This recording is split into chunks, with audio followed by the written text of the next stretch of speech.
Good morning, Dear Gear Podcast listeners. Thank you for tuning in on this beautiful Friday. It is the Friday before Christmas here. I hope everyone has a lot of time slotted for family this weekend and remember what's important, guys, during the holiday season. But today, I'm joined by Dorge, and we're talking about what we should be doing as bow hunters and archers right now in December in the postseason to have a better season next year. I had one of the more frustrating seasons that I've had for myself up until 2 days ago. Filled my Ohio tag on a beautiful, beautiful Ohio 8-pointer.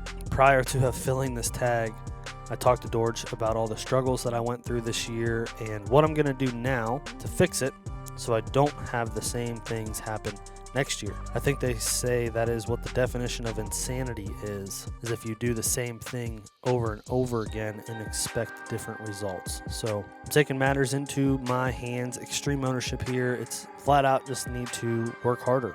So here's what Dorge and I would be doing right now if we didn't have a stellar season. Hope you guys enjoy this podcast. Hope you guys enjoy the holiday season. And if you have a tag still left in your pocket, keep grinding it out, guys. There's still plenty of good hunting to be had. Good luck, and let's get into this podcast. All right, everyone, good morning. Welcome back to another episode of the Deer Gear Podcast. We're back on our regularly scheduled uploads. Dorge and I are getting ready to talk about some things that we should be doing now to have a better year in 2024. I know a lot of people are going to be talking about stuff like this, but this pertains to archery equipment and all of the above. Dorge, how you doing? Yep, I'm doing quite okay. How about yourself? I'm doing pretty well. So speaking of, this is I'm pretty excited about this. I just signed up for my first indoor archery league. Oh, cool. Yep. So I should do that too. It was fun, especially when my eyes are better. It used to be better. Yeah. Well, this is I've never done indoor archery before, ever. I've never shot a piece of paper, never done any of it. I guess it's Lancaster scoring, 20-yard shots, and I'm gonna see if I can improve my technique, and that's the only reason I'm doing it. Well, actually, the best thing you can do is keep on. The more you shoot, the better you are. I mean, but people need to remember one critical part when you shoot paper. With indoor just paper compared to a 3D, compared to live animal, the biggest problem is the actual process of shooting. Yeah, technique. Not just technique, the thinking process. Because if you say you're shooting a tag, and you are or ASA or IBO, you are shooting, say, a 60-yard shot. That 12 ring or 11 ring do not kill the animal. You know that. Right. Yeah, a lot of that's not. Exactly. Remember, when you shoot the animal at that distance, if you hit the 11 ring, the angle of how the broadhead goes through is not going to kill it. Right. But if you want to win, you need to have a different process thinking. Yeah, my goal is not to necessarily win the league. It's basically to improve my archery skills and to stay sharp, essentially. And I think that's something that a lot of bow hunters specifically don't pay enough attention to is keeping their skills sharp. The amount of people that you talk to, it's like, oh, it's just like riding a bike. Well, it's not. It's not like riding a bike. The animal deserves more. I guess absolutely, and not to mention, see, I think currently the closest on learning how to shoot is indoor 3D league. I think that's the best. Yeah, because at least you got to at least play a little bit. I mean, I got a few outdoor 3D next to me. I mean, across from 3951, that's a really good shoot place. They do that once every other week during the summertime. It was fun. It's what 25 or 30 targets. Yeah, those courses are good, are fun. I mean, I really think a lot of people enjoy tech for a reason. Total Archery Challenge for that reason too. Yeah, it's fun. It gets you moving around. Yeah, going to move around, go to chit chat, and then see what other people do compared to you do. Yeah. So on that note, it's December 19th as we record this. This will air Friday. What should people be doing now to make sure that they have a better season next year? Well, it depends on what they're going to do. Some people put their bows away. If that's the case, in my personal opinion, the old archery process still apply. If you really, really are those people who take care of equipment, one of the few things that a lot of people used to do, which they don't do now, is to relax your bow. In today's bow, relaxing your bow is a big deal. If you don't have bow press, you can't do that. Yeah. And then with today's design, we revert but beyond parallel. Well, people say, well, I will relax my bow the best you could. Don't do that if you've got a Hoyer Matthew. Look at the size of your limb boats. How much can you relax it? Yeah, not much. I'll give you an idea.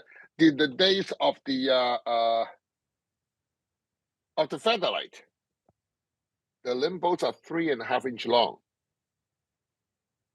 In today's lift, it's 1.25. Yeah. So how much do you think you can back off before you just sort of blow your bow? Not very far. Exactly. I mean, that's one of the major design difference. So in today's bow, you technically, if you want to relax a bow, you need to take string off. Take the string completely off. And then the sad part is that if you do that, you can't put the bow in the bow case. Yeah, because it's going to be. Yeah. So, I mean, have you ever relaxed a raven? no. I'll give you an idea. A raven, like an L20, a raven, you got about 10-inch axle to axle. Okay? You relax that sucker, you're looking at close to 28 inches. Holy crap, yeah. Where are you putting that? Yeah, now, but another question, okay, you got a nice bow case to put the bow in. Now, with that thing overly relaxed, what do you put it in? I mean, that's a lot of things that traditional what we do, and I mean, we couldn't. So I would say, if you really want to enjoy your bow, the thing you say you shoot in, the number one rule I always give to anybody, if you're really serious about bow hunting or archery hunting, just before the season really starts, give yourself at least a month or 2 or 3, especially even if you shoot crossbow, get a new string. Or in a vertical bow, shoot your bow all the way through the season regularly to get your form. Just before season, I know about a month, get your string put in, realign it, you solve a lot of problem. Because I mean, most customers come to me with 3-year strings. What did I say? The knocks are never perfect because your string loop will actually in some way deform your surfing form. Yeah, that makes sense. That makes perfect sense. I think, and I mean, just think about what your bow goes throughout the season with being in, most people probably leave them in their trucks when it's hot outside or when it's cold outside and you have the contraction and your string's going to stretch when the wax melts. Oh, one thing you never do is that if your garage is hot, put it back in the house. And then for guys who, like myself, who hunt all the way to the late winter, last thing you want to do is bring your bow from the truck or from the truck to the garage to the house. Try not to do that. It's With not all good. the temperature change. Called temperature variance. Yeah, because if you bring the deep winter, you have say hunting in say 10-degree. What's inside your house? 70? Yeah. Then you're giving a 60-degree string. Like, I mean, I remember vividly one of my good buddy was hunting in Rosay, North Dakota. It was negative 25. Oh yeah, I'm getting pictures from my trail cameras in North Dakota right now. Are you serious? Yeah, the snow and wind just make you like a blur, isn't it? Yeah, it's pretty brutal. Let me see what the temperature says on this latest picture. I want to say when I looked at it this morning, it said -5. Yep.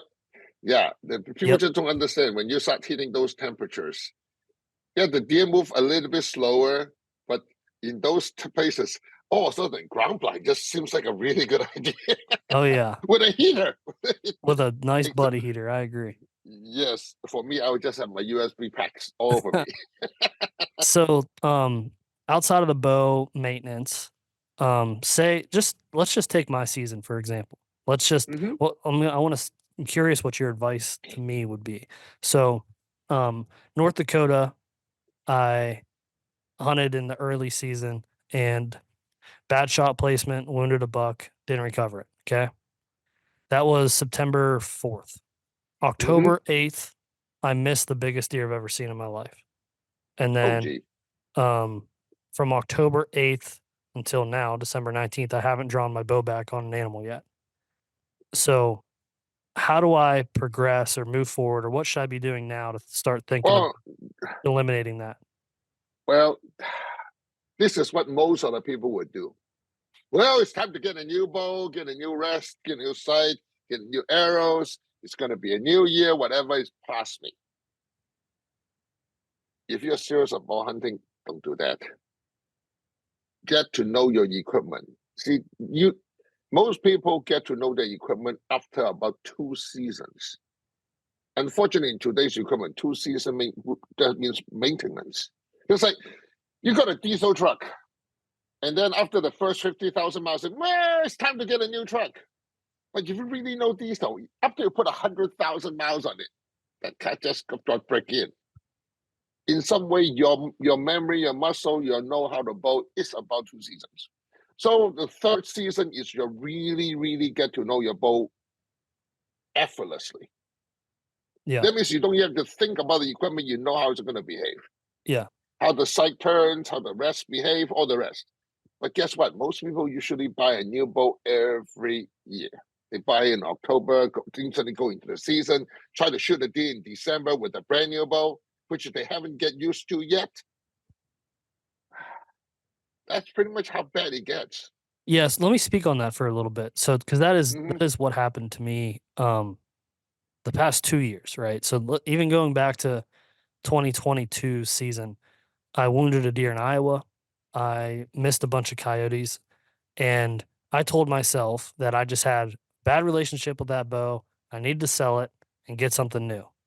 And Mm-hmm.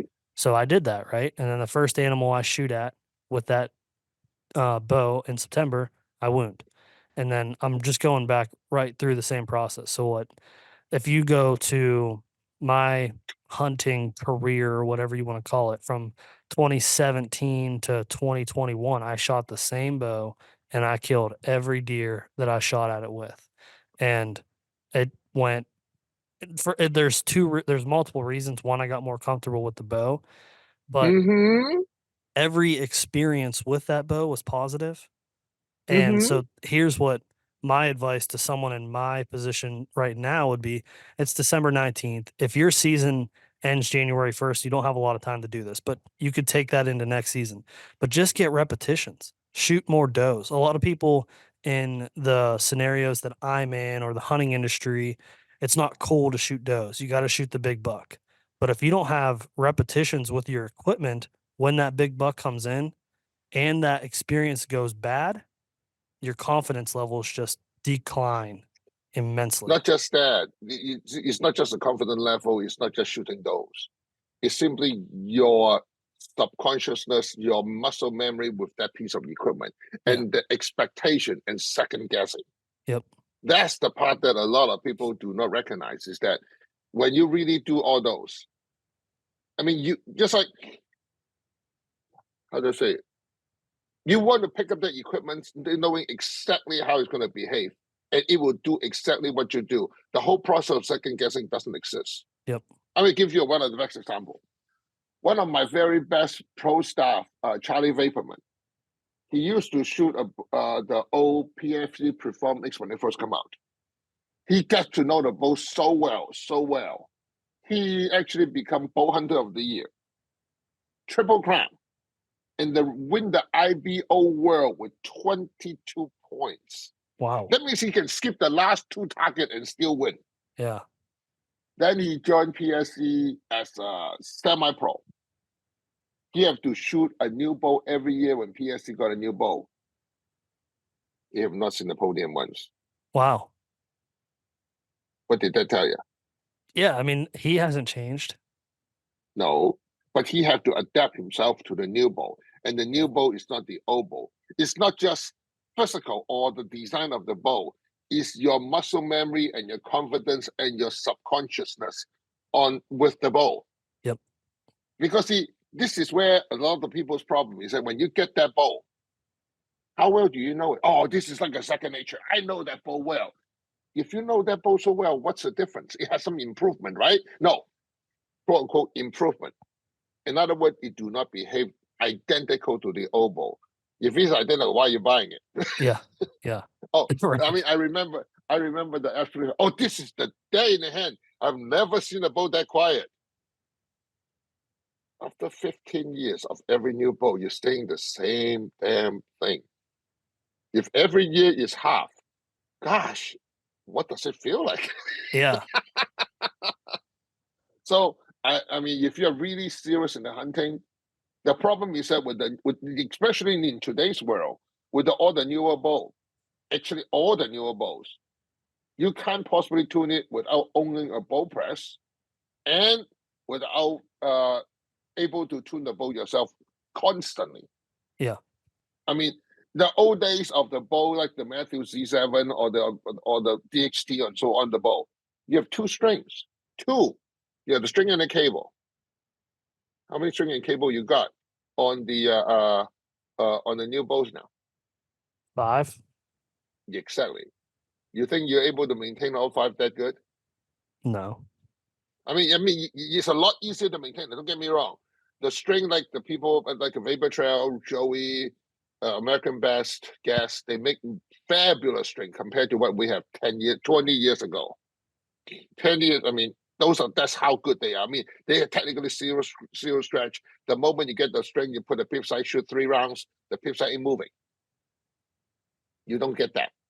You literally shoot 70 shots, and then we twist the whole string, we adjust to get it right. Yeah. But still, maintenance. And then get the new bow to tune. And especially if we don't do it, everything settle. When they settle, they take time. So yes, I would say everybody say try your best to get the bow out at least a week or 2 before you do that. Well, that's where the problem is. Yeah. Yeah. I think the gist of it is to get to know the bow better than you think you need to, and you'll just have a better all around experience. And for me, right now, tonight, I'm going hunting. I'm gonna try to shoot a doe or 2, and if a buck comes out, he'll be in trouble too. But my What's goal, wrong with shooting a doe? I mean, I mean, I personally don't shoot a really old doe because they don't taste great. yeah, I mean, if I had to see a button bung or a spike in the end of the season, they taste the best, and you got the most amount of meat on the spike. Especially end of season, time to burn the tags. So that's what I would do.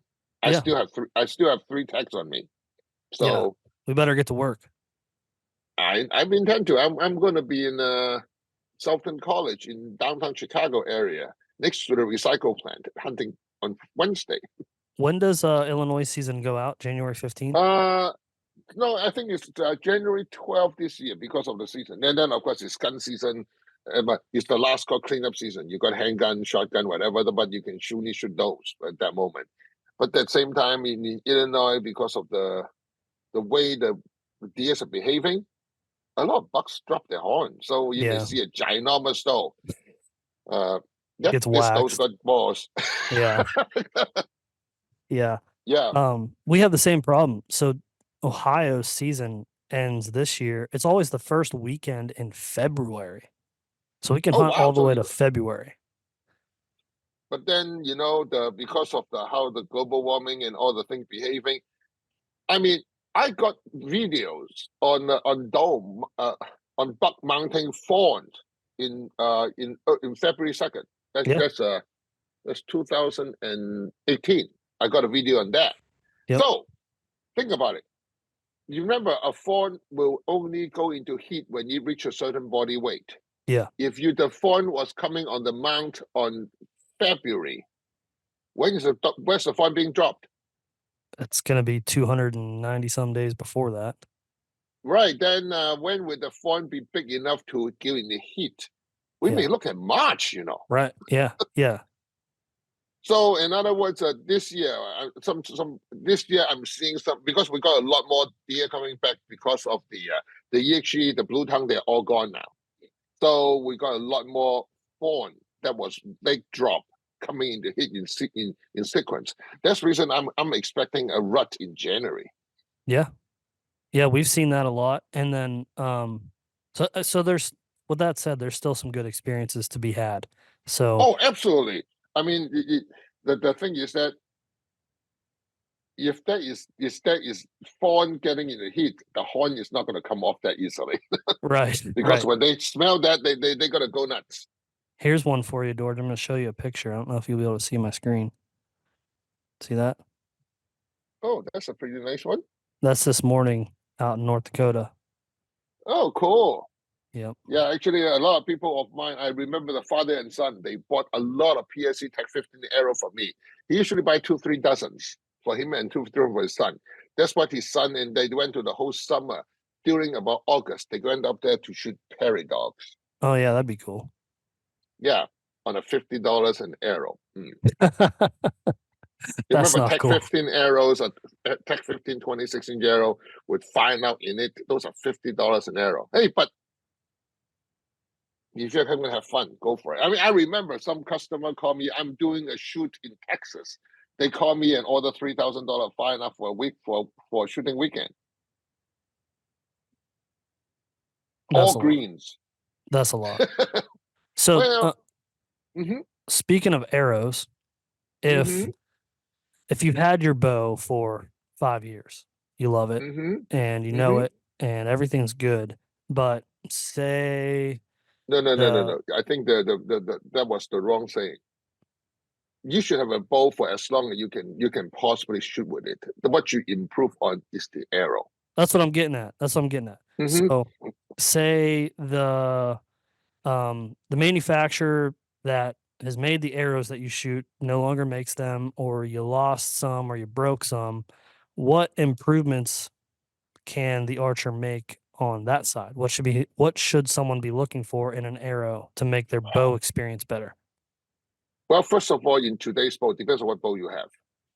If you have a bow after 2015, the Aero Concept Arrow just simply raised the bar totally, which I mean, you guys at MMT and NIS is technically 100% by design. So they would improve it significantly. But then the maintenance of the arrow, now this is another part people don't understand.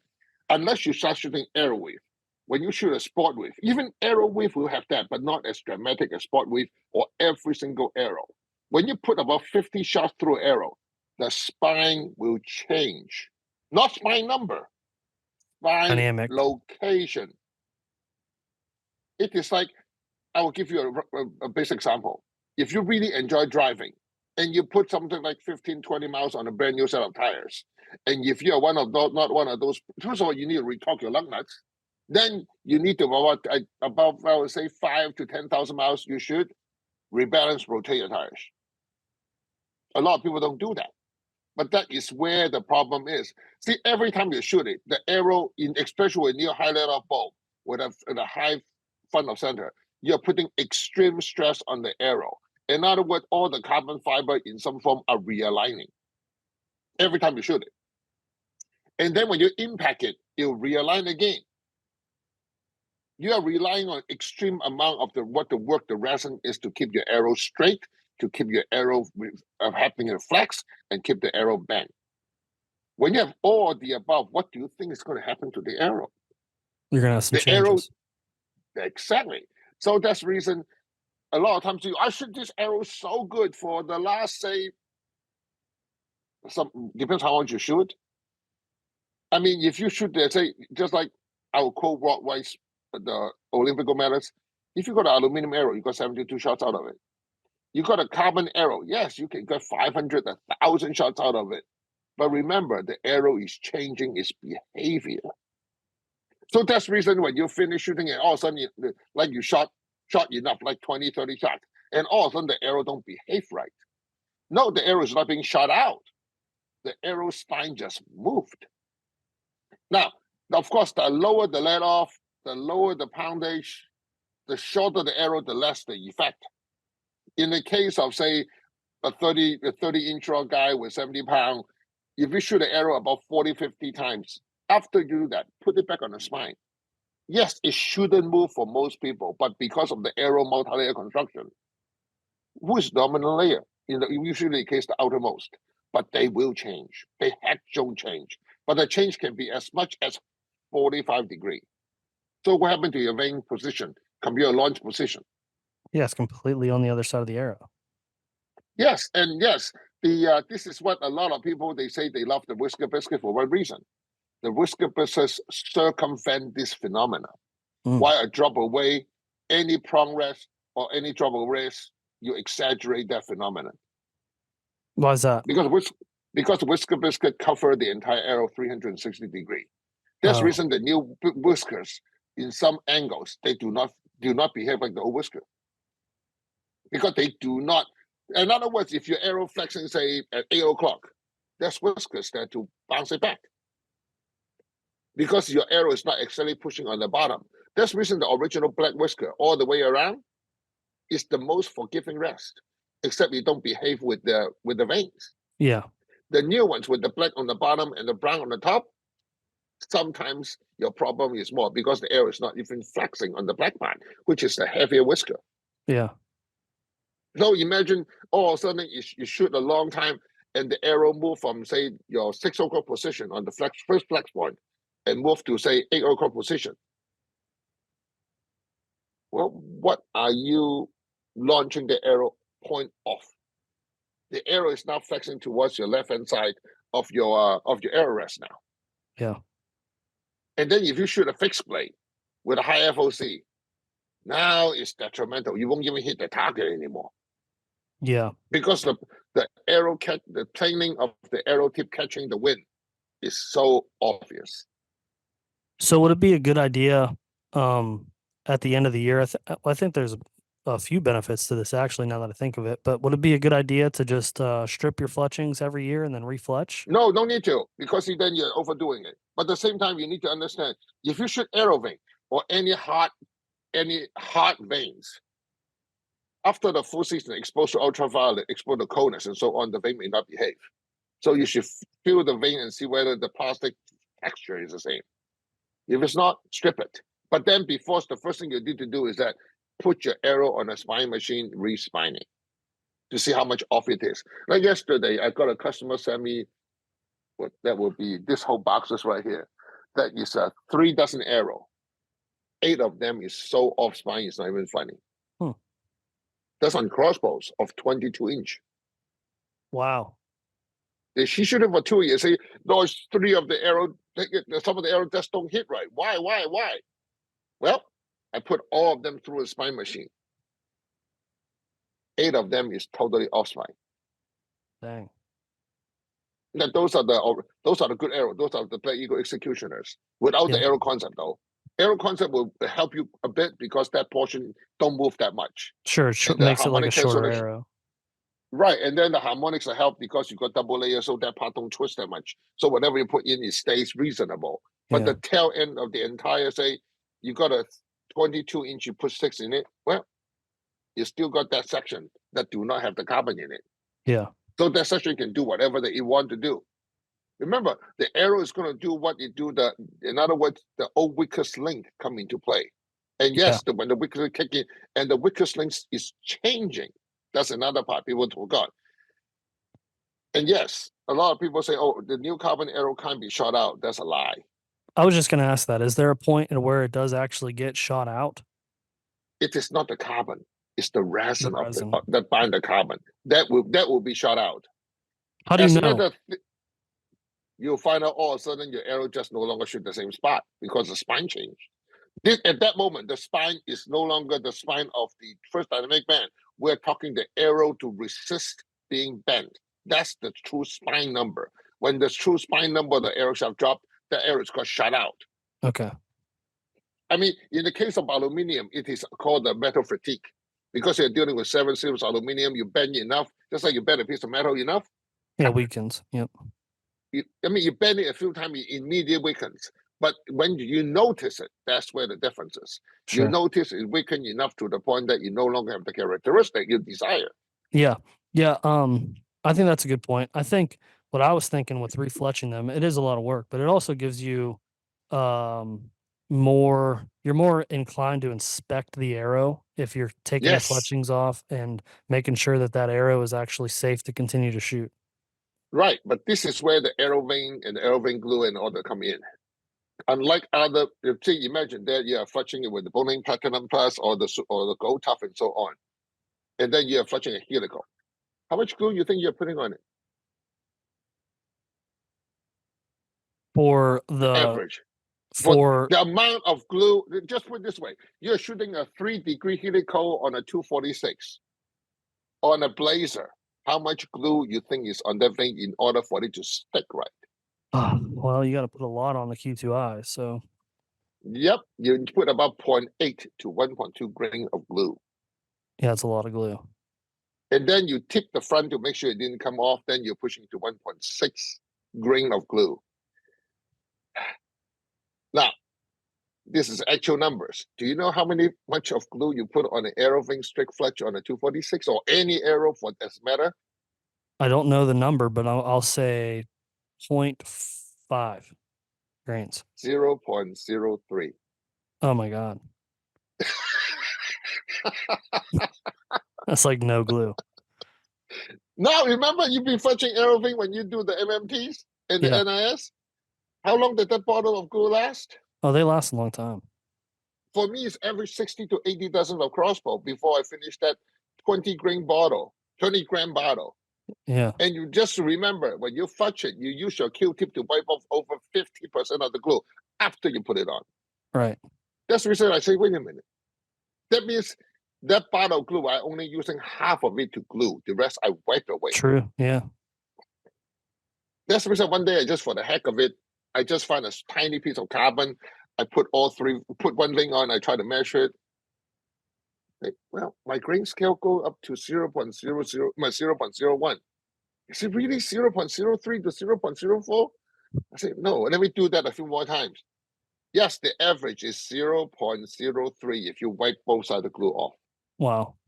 What That means you are putting a 0.1 grain of glue on an arrow wing with arrow wing glue, on the no matter entire what arrow. size arrow, on the entire arrow. While you're putting 0.8 to 1 up to 1.6 grain of glue per vein. Now, did you hear the number? 0.6 to 1.6, that is a 50% variance per vein. Yeah. That's a lot. What is the proper way or best way to actually strip veins off a carbon arrow?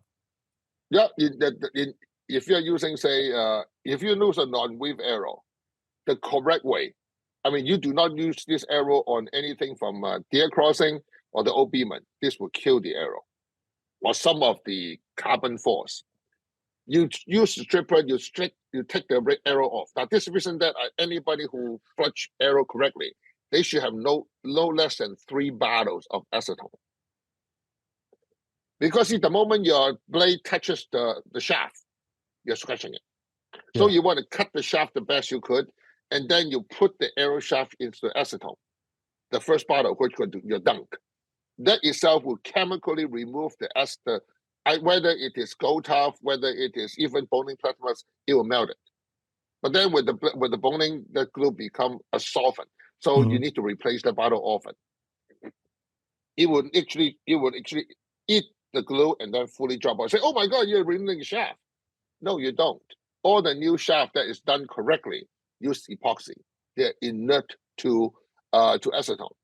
Now, if a company like doing the last layer, like carbon force with the carbon, yes, the acetone will eat the resin away, and then the arrow is weakened. Okay. Of course, the one of the better. I still using a basic your utility knife. Actually, I use the larger blade of the utility knife, box cutters. Yeah. I just strip the vein as close I can without touching the carbon, and then I'll dunk the thing in, wait it for about 20 seconds, take it out, use a paper towel, grab it, roll it once.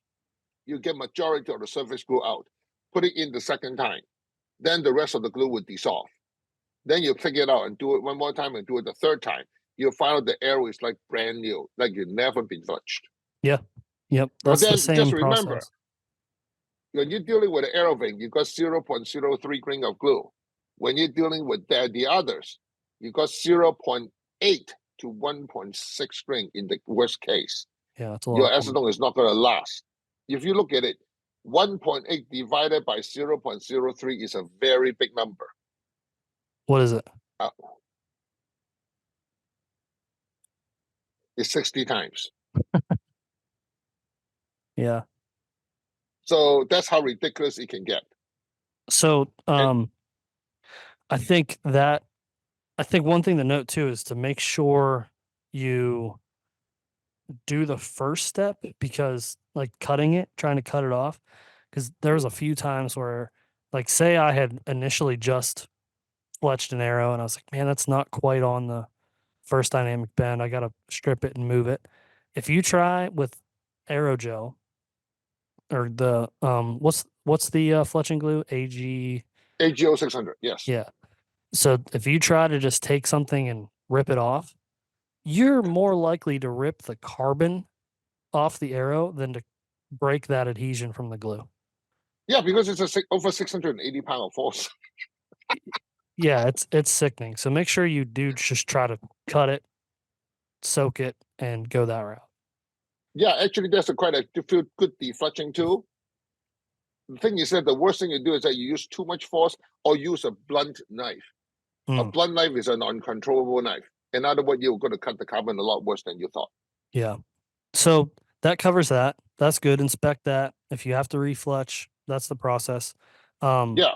This is not done enough. And I know there's a lot of people that talk about it in the competition world, but hunting, I don't ever hear anyone talk about it, is replace your damn nocks. Exactly. Oh my God. That was, you see, when I first make the first lighter knock, the first thing he said, I talked to the guy from the Hankers, Derr, who make Macalon. I get to understand what does a translucent polycarbonate do. You need to understand the word when you're dealing with translucent polycarbonate, you are dealing with a non-confirmed internal carbon structure. What does that mean? Wait a minute, it sounds so complicated. It is, because if it's a conformed carbon structure, it won't be translucent. Light won't go through it. You're dealing with light molecule going through the whatever plastic you have. If they are all confirmed, it'll be block solid. How did light go through it? It can't. So it's a non-confirmed polycarbonate carbon structure. So light go through it. What does that also mean? That means if you put any crack on it, it'll behave like glass. It'll go cut right through it. You'll crack it. Now, in the case of a knock, if your knock cracked, what does that mean? Eek. Dry fire. Because you can blow your bow and miss your buck. Mm-hmm. But also non-conform translucent polycarbonate also have a few factors too. I mean, I got a few customers call me, oh my God, I use your fire knock, I shoot the deer, the knock blow up in front of me. I said, did you practice? I said, I practiced with knock throughout all summer. Did you ever touch it? No, I don't shoot groups. I say, no, it's not shooting groups. Did you put your arrow about 3 to 5 inches from each other? Because after your arrow hit the target, the tail of the arrow can whack. They can touch each other. If you hear there's anything when you hit impact that's not kosher, you replace the knock. If you are one of the ASA, IBO, or tech guy, and you look at how Tim Gillingham shoots, every time he shot, if the arrow sound remotely, he removed the knock and he replaces without thinking. Yep. And then he will put his arrow on the pin knot and spin to make sure the pin knot was not damaged. Mm-hmm. That's how often he inspected every shot. Well, the average Joe is not going to do like him. I mean, he's had an obsessive compulsive. Yeah. Yeah. I don't think I mean, we don't need to go to those extremes, but at the end of the season, replace your nocks. I mean, it's $7 for a dozen nocks, right? No. Yeah, for some of them, for us, because we use the pure Macalon and Virgin Flow, our fire knocks are $10 for 7. Now, Okay, this is another thing. You also you need to recognize anytime the arrow touches the ground or anytime you shoot through an animal, change that freaking knock. Yep. It's the guarantee you have that it is reliable. And yes, that's another thing. A lot of people say, well, I shoot all year. It's a brand new knock. I put on the string. And then when I shot it, it breaks. That's called not taking care of the equipment. You know what? A lot of people in the early season, they grab the bow with their hand. Grease. Through the string nicks. No, not grease. This is what a lot of people didn't recognize. To actually discover it through microscope from customer from Louisiana. They send me a string. I say, this string is exactly what you say, 112,000. I shot knocks and then it just cracked the knot in half after the fourth shot. He got sweat crystallized on the string loop. When he shot the knot the first time, the crystal of the sweat scored the inside of the knot. Jeez. The second shot scored it. The third shot scored it. The fourth shot cracked it. Wow. We in the north don't see this because we usually wear gloves when we carry a bow with a bowstring. Yeah. That's the reason. See people like the bow like APA with a handle, no problem. But 90% of us who don't use a bow carrier, we grab the bow by the string. Right? Yeah. Yes. So when you grip the string, that's the reason when I grip the string, I usually put my fingers away and not touch the string loop, go above and below the string loop, because I don't want to dirty the string loop in any shape or form. But how many people take care? I don't know anyone. Yes. But what happens if you got mud or sand in your hand, and then that piece of sand got embedded into your serving, and when you shoot it, what do you think that piece of sand is doing to your knack? Yeah, it's gonna rip it. It's gonna score it. Yeah. And then when you shoot it, remember, yes, that's the reason in the original polycarbonate, they are all black, white, blue, yellow, those color, solid. Those color do not prone to crack. That's the reason the black, white, yellow, and blue was so often, or even orange. Those are solid orange, they don't crack that often. So I went through all why don't you offer a solid knock then? Because I sell like the knocks. I don't sell any knock that's solid color. Well, and then if I do that, the density is not going to be the same. The weight is not going to be the same, and not to mention the behavior of the knot is not going to be the same. Because see, the moment you go from one color to the other, from a translucent to a solid, the chemistry is different. That's the reason actually with Nikon on translucent section, no matter what color I do, the only thing is the dye between the polycarbonate. That's what changed the color. The moment you change the structure of carbonate, density will increase because it's structured. Right. Yep. Anything else, Dorge, that people need to be doing now to make sure that they're prepared? If they shoot lighter knock, the first thing they need to do is take the freaking battery out. Yeah, that's a good point. Yeah, if you have the ability to do that, right? If you are shooting the fire knock and you have that advantage. See, for me, the moment the hunting season out, I pull my knocks out. Yeah, of course, I throw the knock away. I put the circuit board, the hunting circuit board aside. I put my target board now. Oh yeah, well yeah. And I'll use up my battery for the. Do you ever replace the end cap? No need to. See, that's another thing. You should never need to replace the end cap, but if you shoot IBO, ASA, TAC, or you shoot a lot of 3D range with a lighter knock, okay? The end cap eventually will move loose. Think about it. If you shoot, say, I'll use a typical example. You shoot, say, Matthew DXT, shooting into a foam target, something like the old block. That end cap theoretically will never come off because that's not enough force. Yeah. But say you're shooting something like a scorpion, say the LDT 165, that shoots 420 on the low end. And you shoot your crossbow right into a spider web within 20 feet when you decock it. That 9-grain battery exceeded 300 pounds of force every time you do that. Wow. So how many 300 pounds you think you knock loose the end cap? Yeah, I don't know, but not that many. Right. Okay, so 50. Is that enough? You go hunting 50 times, you decock the bow at least twice. Yeah, right. Every time you go. Yeah. You go in, you decock. When you come back, you decock it, right? Yeah. So that's a 50 times 300. Well, you're asking the end cap glue to take all this punishment and still not be loose. You think, oh, just get loose. The toothbrush can kill the best paint if you have enough reputation. Same thing. Yeah. Yeah. I was curious about that. So a lot of times what you do is that if you really enjoy using it, the maintenance inspection is technically critical. But I usually do it before the hunting season starts on the inspection side because you went through a whole summer. So if anything went wrong or you went through your 3D or your practice session, that's the reason I always have my hunting arrows after I'm inspected is perfect. I'll take the battery out, I'll put a new nut in it, put it back even if I don't use it. Remember, polycarbonate is also can be degraded by ultraviolet.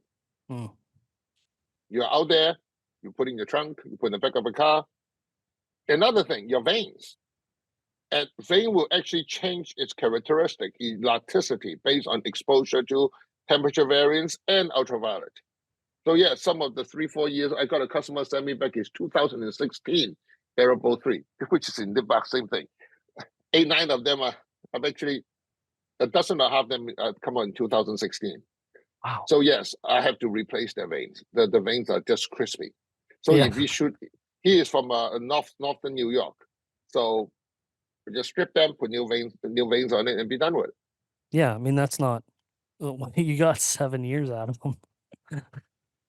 Well, look at my old dozen of the Carbon Tech Rhino. I got them in 1998. That's incredible. Yeah, those Carbon Tech stuffs are great. Really, they are one of the best. I mean, Rick McKinney know what he's doing, except his inserts and knocks and vein stocks. Yeah.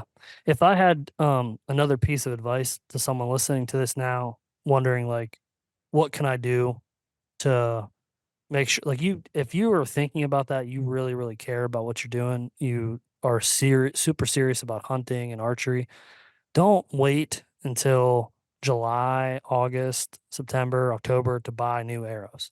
If you need new arrows, buy them now. Yeah, because you're going to practice with it. Yeah. And not to mention, this is another mistake a lot of people make. Oh, I only need, like the crossbows, I only need 3 arrows. So you practice with that 3 all summer, theoretically. You think they are kosher for hunting? No, not out of a crossbow for sure. Remember, crossbow's a lot more power. Yeah. You're going to miss. Yeah. That's the reason got practice. Just buy a couple more. Just buy 3 practice and leave 3 for hunting. Yeah, that would be the minimum. And then in most cases, for the guy who say, "Oh, I'm buying this crossbow, I'm not, or a vertical bow, I'm not buying a new bow for the next 5 years." I told them, if that's the case, instead of thinking any new equipment, sit back next year, buy. When you want to think arrows, don't buy a dozen, buy 2. You know why you buy 2? Because then you have the whole dozen matched. You know everything from the same lot. We at Fire Now tried the best to make sure that we grain match and so on. But can we lot match it? Hell no. No, yeah. Once you run out of inventory of a certain shaft GPI, it's gone. Yeah. And then when you buy from the same factory, same so on, you know, are they using the same supplier? Okay. Is the supplier supplies resin, you say, under the same temperature, under the same condition? Probably not. I mean, we tried our best to have the same identical quality. That's reason, just like wine. You buy from this vineyard, from this place, from this time, it's 3-year-old. Some year they're better and some year they're not so good, isn't it? Yeah. Yeah. I mean, I know it sounds crazy to think arrow like wines, but everything at variance. If you want to control your variance, the only way is do it the right way, and that's the only way. Yeah, I mean, that's a good point. I think that's something that I've noticed a lot with we get a lot of people that'll buy a half dozen and then they'll reorder a half dozen, and making sure that that half dozen is within the same tolerance as the first half dozen is really challenging. And a lot of times it's happened where it's not going to be possible. So we have to call them and say, hey, if you need a dozen arrows, you probably are better off buying a full dozen right now. And they're going to be 5 grains heavier and you're just going to have to recite in. Right. See, this is for me. I mean, you know, when you buy an arrow bow from me, on the arrow bow itself, you will have the grain weight, the CTI, and so on, and the date, the whole deal. That's the reason when I make it, I don't make 1 dozen. I go ahead and make, say, 50 dozen. Then I grain sort them into lots. Yep. Then depends on how the customer buy. They may be in the middle, and some of them that haven't bought before. I may pick the heavier, lighter, depends on what bow they use. Yeah. And then when they call me, say, well, I want another dozen, just like the one you have. That's recently when you look at my list, it will say 3 AB3, 6 38 for the insert, 6-inch for that, and then you rate 296 grain with arrow vein 2 or 3, and then field point. Yep. Okay. What happened? I'm no more 296. I got 297, 298. It's not that bad. So what happened? The guy happened to have 305. Yeah. You're pretty far Now off. what do? Yeah, pretty far off. And then did you not sell him or he don't want one? Because he say, I'm going to give me express, I'm going to hunt on this Saturday. And today is Wednesday. Yeah. You know those phone calls. Oh yeah. Oh, I decided to go hunting with my buddy. He invited me. I need the arrow yesterday. And you better be here by Friday morning. I'm by Thursday night because I'm leaving Friday morning first thing at 5. I mean, you had those conversations. You sell enough arrows. Yeah, and then it's our fault that we don't have the matches. Yeah, that's the reason I told people you're asking me to give you the impossible because I can only do what I can control. I mean, when you say in like early September, I may have all those arrows there because I'm keep on building in, going in. But I was using my inserts and carbon sharp variants to do the adjustment to normalize what I have. But I can only do so much. Yeah. After that, I mean, that's another thing. A lot of people say, "Oh, I'm going to match the arrow. This arrow was 4 grains lighter. I'm going to add some weight to it." Okay, now let's set back and ask ourselves this question: were you adding that 4 grain? Yeah, it's not going to behave the same regardless of where you put it. I remember one time I was one of my best old buddy out of New York was telling he matched his arrow down to 0.1 grain. He said he just looked at the back of the arrow, he would dip a drop of glue to make sure they match 0.1 grain. I say, wow, you're doing that wonderful. In my mind, I say, you dumb idiot. Yes, your arrow is matched to 0.1 grain in weight. What happened to dynamic characteristic? Yeah. You just unbalance, uncircle, and off-weight the entire arrow. Yeah, that's good advice. So, anyway, guys, that's what you should be doing now. That's what you should be doing to end 2023 to improve 2024. So, I Well, hope you actually, guys on top of that, you should also take your broadhead out and your field point out. Yeah. They're different material. You got gouging. So if you got it, you should wipe the thing, say with something, spray the broadhead down with WD-40, wrap it inside a wax paper or butcher paper, then put them away. Then you have a god broadhead. Of course, most of the guys in today's, they say, oh, it's a new season. I need to wipe your broadhead. The problem you do that is that you got a whole new set of tuning problem if you buy fixed blades. Yeah. Yeah. That's There's usually a lot of work. And it's money. I mean, just save them. How many broadheads that you've bought have actually been shot at an animal or a target or whatever? Throw a lot of broadheads away that have never seen the target. Well, actually, I was asking the guy who owned a very big broadhead company, which I shall now name. What is the average broadhead you have actually made that actually see blood? You say, you really? You say, yeah, I actually asked myself this question. I did a research. Less than 0.5%. Yeah, that's insane. No, very simply, ask yourself this question. How many deer have you killed in your entire life? Right. And how many broadheads? And how many broadhead have you bought? Just use yourself as a basic example. You got the number, so I'm not too far off. Yeah, I mean, and I'm an exception because I get to hunt a lot more than the average person. So, like, you take the average person, and that number increases greatly. Yeah, but see, for me, after I got swing blade, it's like a whole different story. My dead swing blade went through 9 deers before I replace it.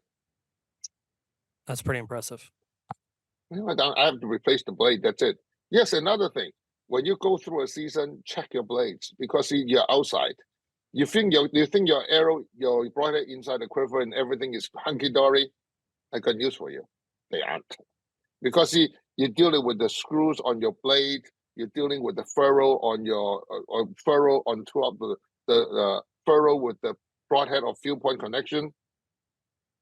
I mean, I know I solve a lot of problems using the fat technology, using the O-rings, but if you don't have those, the normal gouging will take place. When you start ruining, when you have ruining your insert, causing the frontal gouging, your broadhead is not sitting right. Right.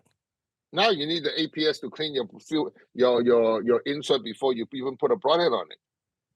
So there's a lot more work. That's the reason some people who have more money than sense, they bought new every year. Yeah. But then that just decrease the success rate because they are not familiar with the equipment. Oh, I buy this, and I mean, unlike bows, arrows are one of the few things you can usually buy the same thing every year. But just remember, they are batches. Gold tip would do a very good job of matching it. I did a reasonably good job matching it, but the rest you can't. Right. Yeah, I agree. Well, Dorge, I hope you have a very Merry Christmas. This is going to air on Friday, so the Christmas spirit is going to be bright this weekend. Hope everyone listening has a great Christmas. I hope you get. Yep. Merry Christmas to all. I hope you guys get some new Fire Knock products or some new Exodus products underneath the tree. And if you don't, that's all right because we sell them all year round. So have a great week, Dorge. Good luck hunting Wednesday, and we'll talk to you next week. Okay, bye.